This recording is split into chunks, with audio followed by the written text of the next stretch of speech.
Looking for your next home on the east side of Madison?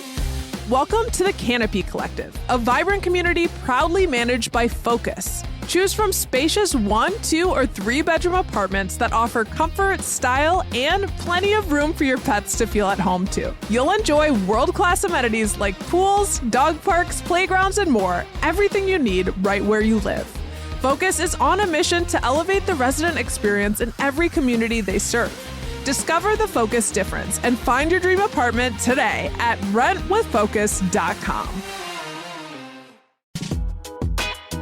Want to save yourself some time and money? Order your next meal from Eat Street. Eat Street was founded right here in Madison and still operates locally today. They're focused on local. Most of their orders, 85%, go to family-run restaurants. And starting in April, you can earn Eat Street cash back on every order. Get 15% off your next Madison order with the code CITYCAST. That's one word, not case sensitive, through April 30th.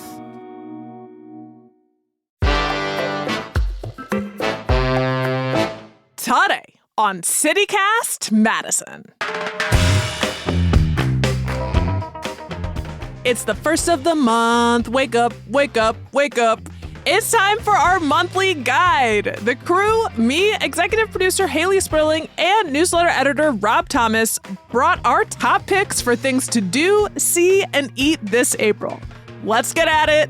It's Tuesday, April 1st. I'm Bianca Martin, and here's what Madison's talking about.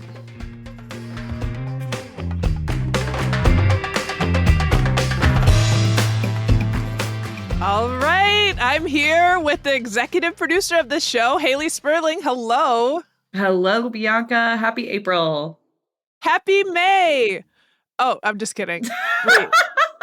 April Fool's Day. It's April 1st. Rob, we're here with Rob Thomas, our newsletter editor.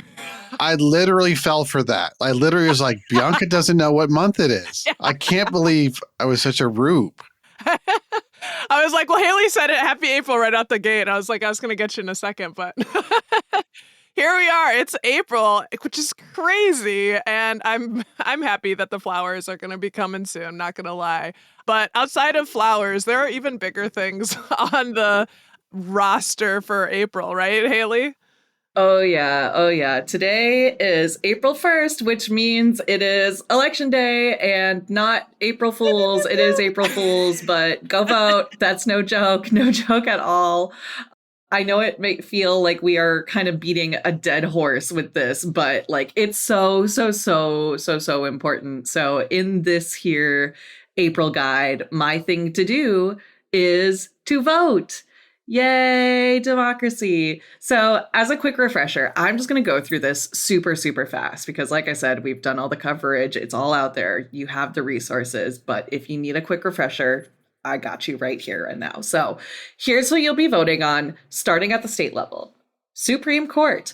There are 2 candidates in the running to replace retiring Justice Ann Walsh Bradley. There are Dane County Judge Susan Crawford and Waukesha County Judge Brad Schimmel. We recently interviewed Judge Crawford, so check out that conversation if you have the chance. And just to note, we did extend multiple invitations for Judge Schimmel to come on the show as well, but we unfortunately never heard back from his team. Moving on. We'll also be voting on the State Superintendent of Public Instruction. There are 2 candidates in the running for this statewide position, and they are the incumbent Dr. Jill Underly and Milwaukee education consultant Brittany Kinzer, who has been a vocal charter school advocate. Moving on from that, we're also going to be voting on a constitutional amendment. The language is weird, so I'm going to try and put it simply. It asks voters if the Constitution should be amended to include that voters must show a photo ID in order to vote.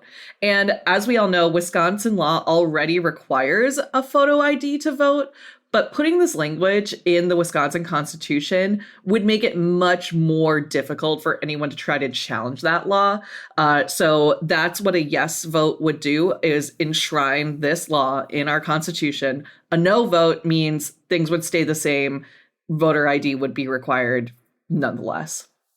Getting a little bit more local, there is a county executive race going on. Incumbent Melissa Agard is facing a challenge from Stephen Ratzlaff, who is a Steinhoffel salesman from DeForest. He previously ran an unsuccessful campaign for Wisconsin State Assembly in 2021 as an independent. Getting even more local, City Council, we've said it before and I'm saying it right now, every single seat is up for election. There are 14 contested races. Check out our website for a Q&A with a bunch of the candidates. Shout out to all the candidates who responded to our questionnaire. We appreciate y'all.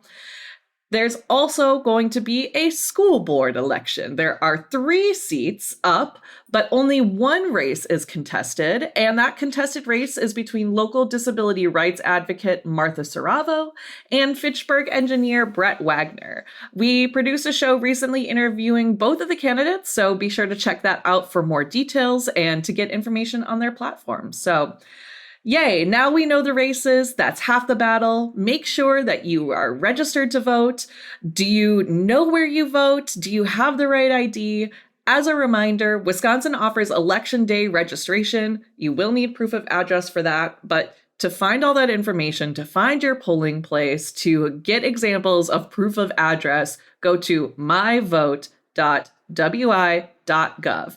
And then tune in tomorrow because we're going to be waking up super, super early to talk about the results of this very election. And if you're listening to this after April 1st or after April 2nd, I hope you voted. Thank you for participating in democracy if you did. Yeah. And it's not too late to go back and listen to the results. True. Why not? Yeah. We'll make it good for you. All right. Well, you know what is lovely? We love our democracy. We love that everyone's going to get out and vote. We trust that in you. Something else that we love that predates our democracy, our Earth. I'm bringing us what you should do for Earth Day, which is in April. UW-Madison does this Kick Butt Earth Fest week. It's pretty gorgeous, and they have all of these different events that celebrate the campus's environment, like the Lakeshore Nature Preserve, to, all the science that's done at UW around the Earth and climate change and energy use. It truly spans the gamut. I just want to share some of the ones that jumped out at me because there are so many. Starting with Eco Poetry Workshop. I want to get my bars in order, and I want my bars to be dedicated to preserving our landscape. That's just me. I love that. Yeah, that's right at the beginning. Another one is Plants for the Apocalypse, where you can explore the entanglements of plant-human-environment relationships through the lens of the 4 horsemen of the apocalypse. Death, war, famine, and plague. Sounds fun and relevant to our times. I'm not getting religious. For us audiophiles, there's an event in the Hamill Music Center called Earth Signals, and that's going to be exploring tropical Pacific climate through sound, which I love that. So it's like a concert that's going to include both science explanations of tropical Pacific climate and then newly composed music inspired by it. So for those of you who might vibe out on that. Speaking of vibes, 2 days after 420, actual Earth Day comes, April 22nd, and UW is having their UW-Madison Cannabis Conference. So for the chronic, expanding awareness, fostering knowledge, and bridging gaps in cannabis research, education, and policy. So for the 420 folks out there, there's something for you at UW.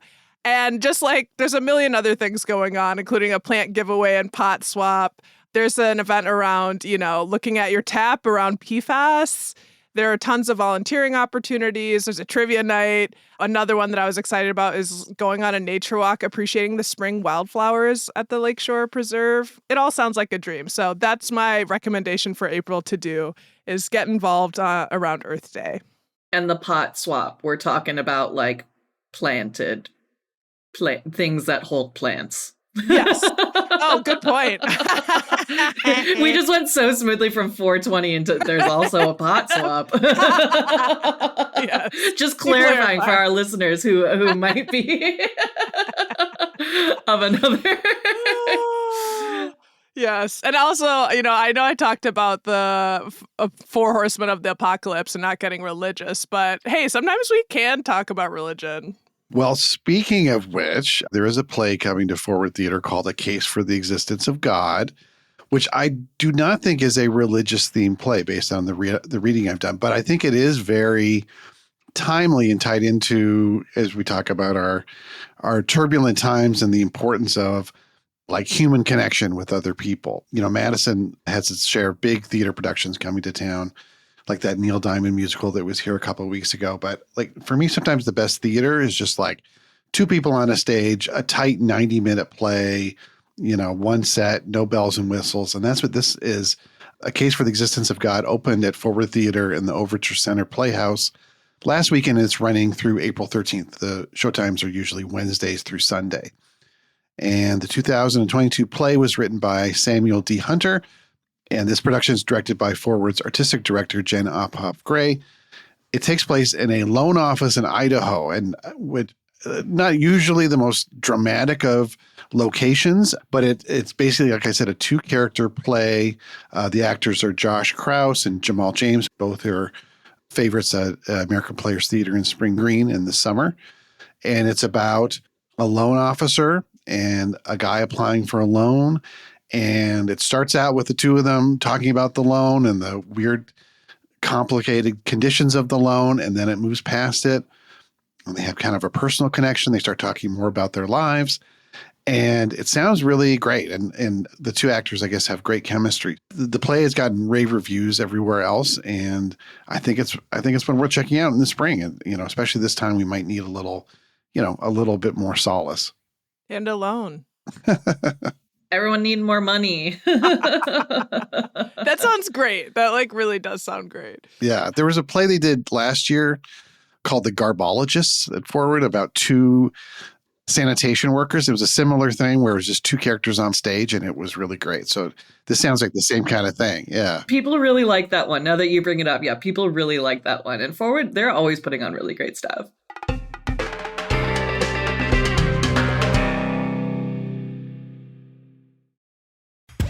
Behold the wonders of science. Y'all, it's that glorious time of year for UW-Madison Science Expeditions, a UW campus-wide science open house. Yup, they're opening the doors to the science labs and research centers to you and your family for free. From April 4th through the 6th, you can adventure around your top-tier public land-grant university and talk with the world-class researchers, enjoy science demos, and get hands-on at interactive exploration stations. The variety of programs is amazing. You can learn about everything from the human lung to the science behind ice cream. You can even visit monkeys in the Primate Center. Again, UW-Madison Science Expeditions events are free and open to everyone. So, see you at the destinations for exploration on campus April 4th through the 6th. Find the full schedule at go.wisc.edu/science expeditions. This episode is brought to you by the Nissan Armada Pro 4X. With a twin-turbo V6 engine ready to propel your adventures, up to 8,500 pounds of towing capacity to haul all your favorite toys and space for 8 passengers, Nissan's most powerful car yet will chew up and spit out anything you throw at it. Learn more about the all-new 2025 Nissan Armada at nissanusa.com. Towing capacity varies by configuration. See Nissan Towing Guide and Owner's Manual for additional information. Always secure cargo. Let's keep this spinning and head towards something else that's really exciting that happens in April. I love it. We are spinning right in our 2C section, and plot twist once again, because every month we come and I lay out these rules and I break these rules. But my thing to see is actually something to hear, kind of. We're using all of our senses in this one. So it's Record Store Day 2025. It's happening April 12th. If there's one thing that Madisonians love, other than a protest or a good cheese curd, it is hi-fi. Just look at spots like Lola's. It's literally a hi-fi lounge, and they are doing great. Also, shout out to Hi-Fi House down on Winnebago Street. That's where I got my speaker set up. Love those guys there. So a little bit of context for Record Store Day for folks who may not know, because it's kind of a weird concept. Record Store Day, it's typically held on the third Saturday in April, and it's a worldwide celebration. So this year in 2025, the third Saturday in April actually falls on like a bank holiday for many countries. So that's why the Record Store date for this year is April 12th. But what exactly is Record Store Day? Well, it's kind of exactly what it sounds like, in a way that it's a celebration of independently owned record stores around the world. And artists will often release Record Store Day exclusive vinyl to help drive business to these local shops. And in some places, like on Monroe Street, Strictly Discs, people will literally like line up the night before to get their hands on these RSD exclusive records. So Bianca, Rob, like, are either of y'all like vinyl collectors? Yeah. So last Record Store Day, we were traveling in Europe. I was in Denmark and I went to Record Store Day at a store in Copenhagen because I had really wanted this Wilco box set. And so I lugged this box set all over Europe with me. And then I came home and then it was still in the local record store. So it was a complete waste, but it was fun to be part of it. You know, But it's worldwide. It's a cool. global phenomenon. Yeah. We spoke the language of vinyl. Let's put it that way. Oh, yeah. I love that. That's such a cool story. Rob, you're so hip. Goodness, Wilco in Denmark. I love it. That's right. Literally. What about you, Bianca? Yeah, I mean, I'm in the process of moving, and so I just moved all of my many heavy records, and I know I downsized last time, and I am totally analog. Like, I love the feeling. I also love looking at the artwork. Like, I love having the little inserts. Like, I have, Belle and Sebastian record framed. Like, I have, my records in frames. I love everything about it. I love the physical for sure. Yeah, me too. I love it. Last year, I snagged a couple of RSD exclusives from B-Side Records over on State Street. I got this like Lily Allen picture disc. She sang the very catchy, the FU song from the early 2000s. Yeah, exactly. And I love that whole album. That whole record is so good. And then I also got this special Ashnikko Demi Double release for Record Store Day. So that was super fun.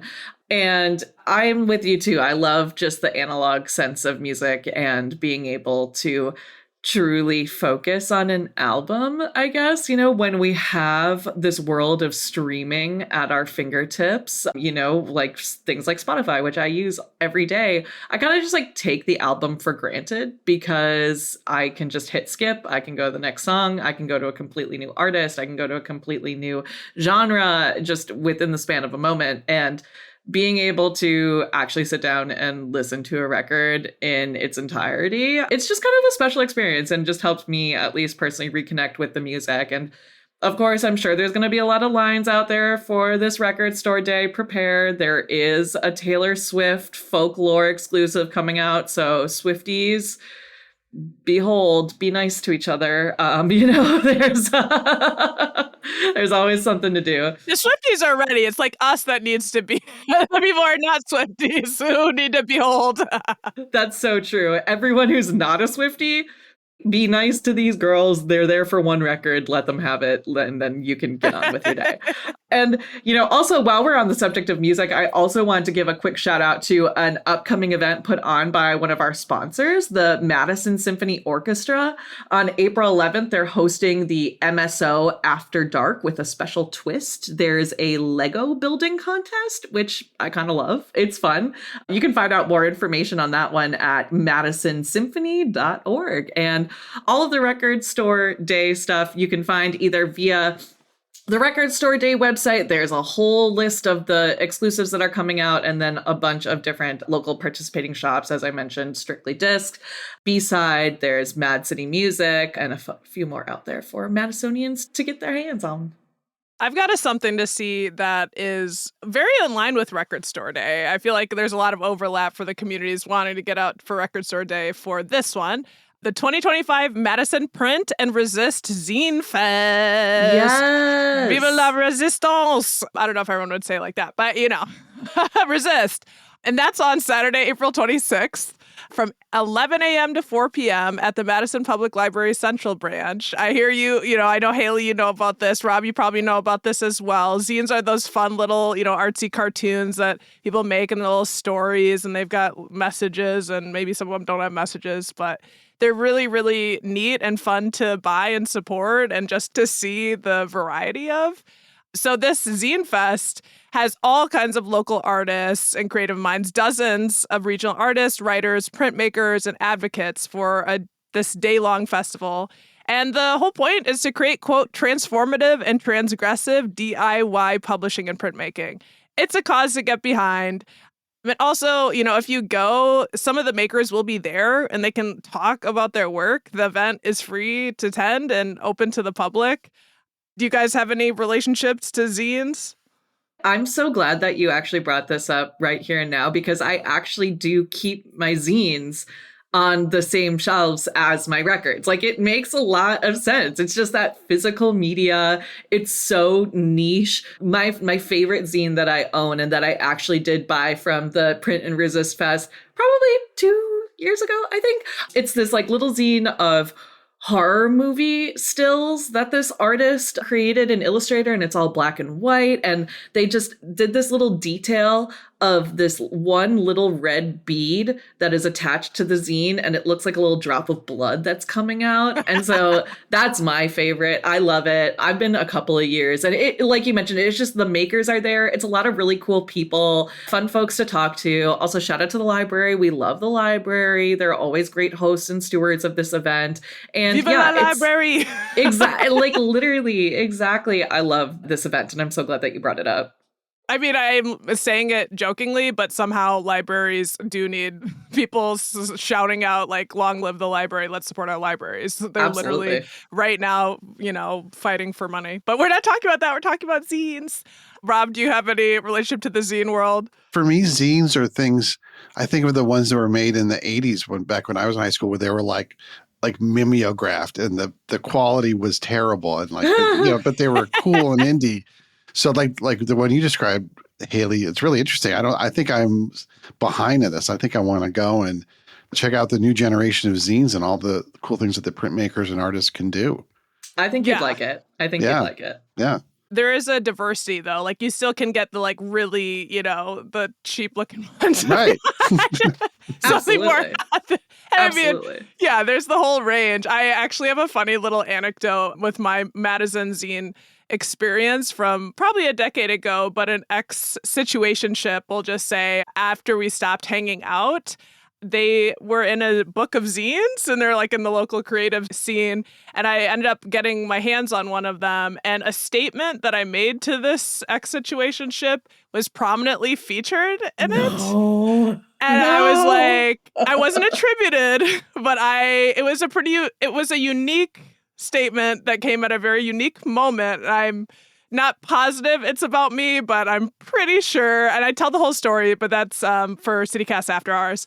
But Members exclusive. Members exclusive. But I still chuckle to this day thinking, like, wow, that really meant something to him when I said that. It's like you made an impact, and he like made it into art, and that's beautiful. Be careful around artists and writers, because they're always looking for material. They're little magpies. Yeah. Well, that's the thing. Is like, you could go to this, Zine Fest, and you might be featured in the art. You might not even know you had an impact on someone, or they, you might inspire them there. There's just, the possibilities are endless. So, I mean, that is what I say to the people in my life sometimes when I'm like, I may or may not talk about you on this podcast. It might just happen. So, it'll be in the book. Watch out. Yeah. Watch out for sure. And when we're talking about watch out, like, this is a transgressive zine fest, so there's probably uncensored content in some of these zines. If you have like young kids, it might not be suitable for them. But yeah, and also I read for the event that they strongly encourage social distancing and masking. So maybe bring a mask. I'm sure they probably have them there as well. But yep, that's my to see. Well, I just brought up the 80s earlier, and another relic of the era is Stop Making Sense, which is like one of the best concert films of all time. Talking Heads, I think it came out in 82, 83. The late, great Jonathan Demme directed it. And So at the Milwaukee Film Festival, which runs, I think, April 24th to May 8th, they have a tradition going back as far as I know, where they'll screen Stop Making Sense and not just screen it, but turn into like a big dance party where people are dancing in front of the screen and the aisles and their seats. It's a huge thing. And in recent years, they've gotten Jerry Harrison, who was guitarist and keyboards for the Talking Heads and is a Milwaukee native, to come to the show. Well, they're finally expanding that tradition into Madison. So on April 26th, they're going to show a new 4K digital restored version of the film at the Orpheum Theater, and Jerry Harrison will be there. He's going to introduce it and then do a Q&A afterwards. And I've seen this 4K version. It showed on IMAX last year at Fitchburg, and like it could be shot yesterday. It looks so great. It sounds amazing. And like, if you're like a Talking Heads fan or you just want to go out and have a great time, like I highly recommend, especially with Jerry Harrison being there to talk about the making of the film. Sounds like a riot. It sounds really fun. I want to go. That's so cool. And so cool that Madison's getting some of that love. And also, Madison loves music. Madison loves the 80s. Madison loves Talking Heads. Also, who doesn't love Talking Heads? There you go. And while we're in this things to see, we've got to shout out the Wisconsin Film Festival. We've done some really great coverage on it, so we can't recommend our episode on the Wisconsin Film Festival more. So definitely go check that out. And I want to shout out that I'll be introducing a film on Friday night, April 4th at the Barrymore at 6 p.m., 1-to-1 John and Yoko. So this is 1972, so a decade prior. And it features, John Lennon and Yoko Ono's whirlwind first year in New York City. And if you don't know who they are, they're the famous in-bed couple. And you might have heard of one of them from the Beatles. And it's going to be counterculture and fun. I think they have like part of the Madison Square Garden concert in high res. It's going to sound really great. So come to that. And there's probably seats left. So if you want to see that and be an audience member with me, please go. And in general, like, check out the Wisconsin Film Fest. We're going to continue this lovely April guide, but first, let's take a quick break.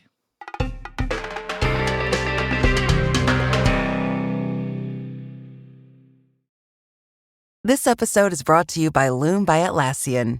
Are you feeling stuck at work? Get your team unstuck with Loom video messaging and move work forward. Use Loom to simultaneously record both your screen and yourself to share a quick update, provide feedback, train a colleague, and everything in between. Plus, add Loom AI to your meetings for instant written notes and recordings. Try Loom today at Loom.com. That's LOOM.com. This episode is brought to you by Temptations Cat Treats. Your cat will come running for the perfectly irresistible Temptations Creamy Puree and Temptations Lickable Spoon Cat Treats. The best time to feed lickable cat treats to your cat is anytime. Feed by hand for a playful moment, in a bowl for a creamy treat, or as a topper to make mealtime fun. Visit TemptationsTreats.com to learn more. All right, we're back and we're talking things to eat. What are some things that we want to eat in April? Who wants to go first? I'll kick it off because I guess I'm constantly living in the past. That seems to be kind of our theme for this show. We're feeling very nostalgic, talking about records and the 80s and Yoko and John and, whatever. But recently, back in March, we aired a show with our dear friend Lindsay Christians of the Cap Times about Madison's best strip mall restaurants. And so I am super excited to take all of the suggestions that we got from that show and just go on a strip mall restaurant just binge and just go out and eat all of these places. I know, Bianca, you mentioned you're moving. I recently just moved and I'm getting my kitchen set up. I'm still getting things unpacked. It's hard to live a daily life, but then also have to rebuild your personal life and whatnot in a new space. So cooking has kind of taken a backseat for me recently, but that's again, like where these strip mall restaurants come in because they're built around convenience. They're built around being able to travel. They're built around delivery. So all of these places, especially the ones on the east side, I'm really looking forward to. I know we've shouted it out multiple times, but Hot and Spicy over in the Viet Hoa, I'm really excited to check out. La Choza del Viejo, I'm really excited to go to. There's also a bunch of shout outs that we got on the west side and on the south side too, talking about like King of Falafel on South Park Street. There are so many good recommendations. So I highly recommend checking out our podcast. Rob put together a really awesome piece for the website that highlighted some of the shout outs that we got from Madison Minutes readers on this subject. So shout out to the readers. We love you guys. And then also, in addition to this, Lindsay and her team over at the Cap Times put together an article called 22 of the Madison area's best strip mall restaurants. So definitely check that out too. Again, she also put together a map, which is kind of fun. So you can see how they're clustered together by neighborhood and whatnot. Because as we've mentioned, these places, they're all about convenience. Convenience is about where you live, where you work, where you're at. So no matter what, where you are in the city, there is a good strip mall restaurant for you. And I should clarify, these aren't always technically in strip malls. Strip malls for us is kind of it's a state of mind. It's a state of being. So that's what we're talking about here. So that's where I'll be eating this April. Lots and lots of local restaurants.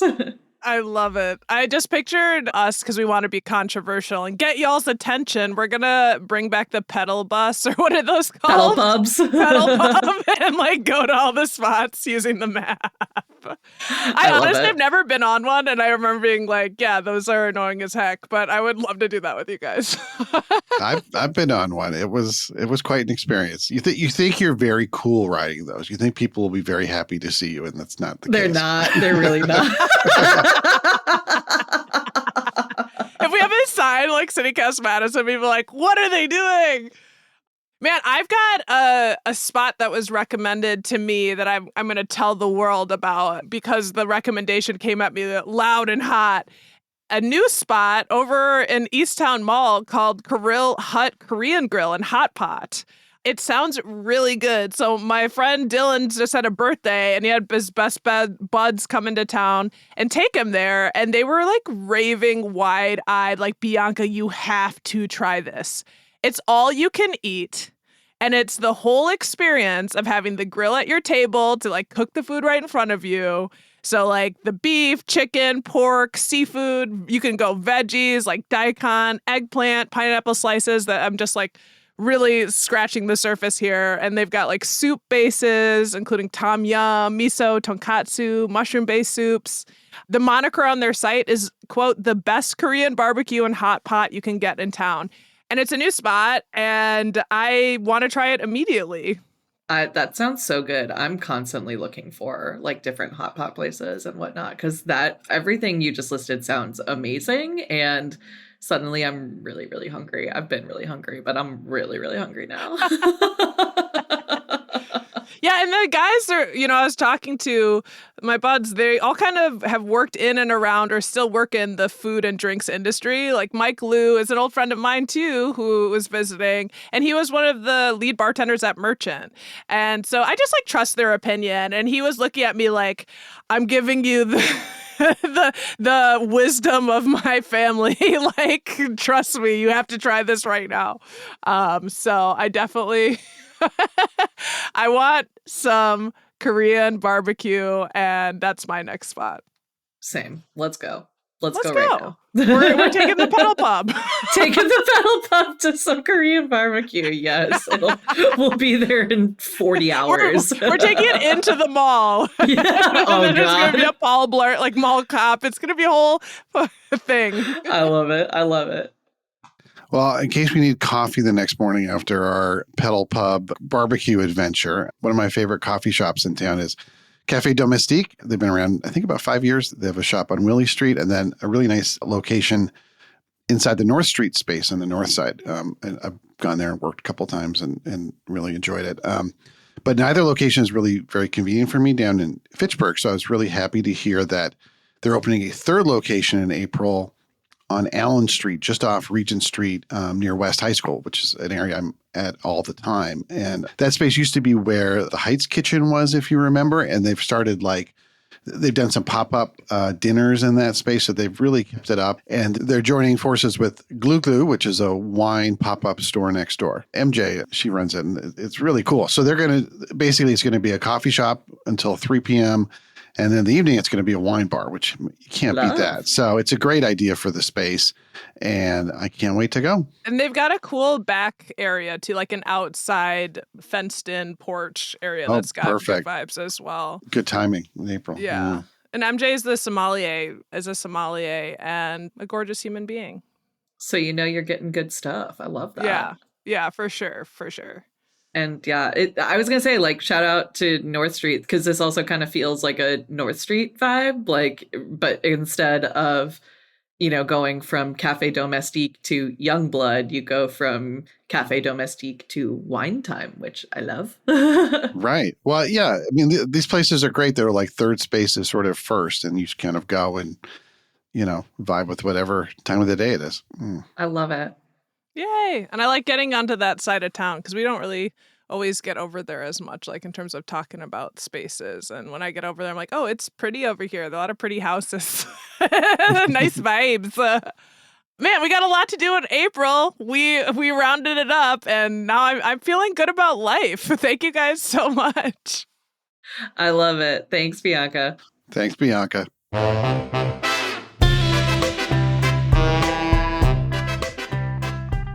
That's all for today here on CityCast Madison. I'm Bianca Martin, your host. If you enjoyed the show, why not share this episode with someone who loves the talking heads? We'll be back tomorrow morning with more stories from around the city. Until then, reminder, it's April Fools, so watch out.